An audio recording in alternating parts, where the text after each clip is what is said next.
د اماراتو لیګ کې ګڼ شمېر افغان لوبغاړي واخیستل شو.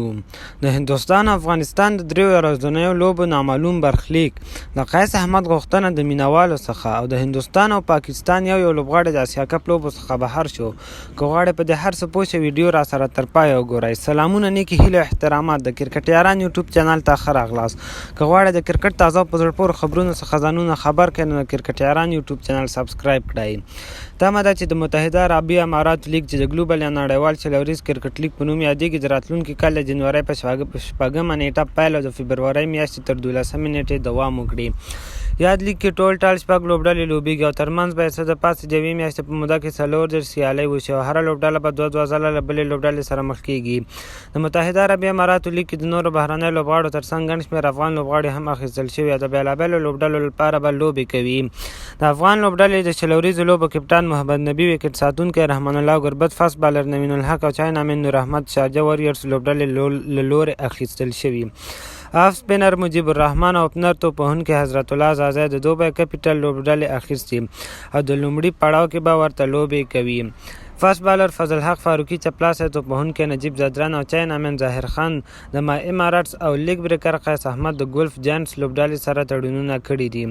هیره دې نه وي چې ګلوبل کرکټ لیګ کې هره لوبډله تر 18 لوبغاړو سره تړونونه کولی شي چې له دې ډلې به 12 بهرني او د لوبې 11 کسیزه لوبډله کې تر 9 بهرني لوبغاړي ولوبول شي. د هندوستان او افغانستان د دریو ورځنیو لوبو نامعلوم برخلیک. هندوستان او افغانستان ترمنځ سږ کال 2023 میلادي کال نړیوال جام ته د سوپر لیګ لوبې کیدونکي دي چې په وار له ځنډېدو وروسته له نامعلوم برخلیک سره مخامخ دي. هندۍ لوبډلې اوس مهال د زیمبابوې په سفر ده او هلته به د یاد هېواد سره درې ورځنۍ لوبې کوي، خو له افغان لوبډلې سره یې د درې ورځنیو لوبو د کېدو یا نه کېدو په اړه معلومات نشته. د 2023 کال وړاندې د هندۍ لوبډلې د ورځنیو لوبو مهالویش هم د افغانستان نوم تر سترګو کېږي او داسې ښکاري چې یادې سیالۍ هېڅ ترسره نشي. د هند په مهالویش کې له زیمبابوې، سویلي افریقا، نیوزیلند، بنګلادیش، سریلانکا، ویسټ انډیز، 2 ځلې له نیوزیلند او 2 ځلې له استرالیا سره سیریزونه هم شامل دي. د یادو سیالیو په تړاو تر دې مهاله د افغانستان کرکټ بورډ هم څه نه دي ویلي چې لغوه شي او په کوم مناسب وخت کې د کېدو امکان شته. هیره دې نه وي چې د هندوستان او افغانستان ترمنځ لوبې د سوپر لیګ لوبو برخه ده. دواړو لوبډلو ته 13 پوینټونه مهم دي. قیس احمد د مینوالو څخه څه غوښتي؟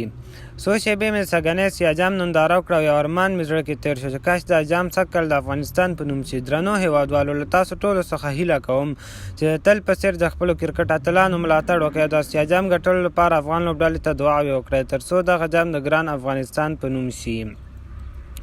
د هندوستان لوبډلې مهم لوبغاړی جسپریت بومرا خلاصه تیز توپ اچوونکی د اسیا کپ لوبو د ټپونو له امله بهر شو او د پاکستان لوبډلې یو مهم لوبغاړی شهین افریدی د چپلاسی تیز توپ اچوونکی هم د ټپونو له امله د اسیا کپ لوبو څخه بهر شو. د داسې ښکلو او تازه ویډیوګانو لپاره زموږ د کرکټیاران یوټیوب چینل سبسکرایب کړئ. هیله د ویډیو لایک او د نورو ملګرو سره یې شریکه کړئ. تر بلې ویډیو پورې د الله په امان.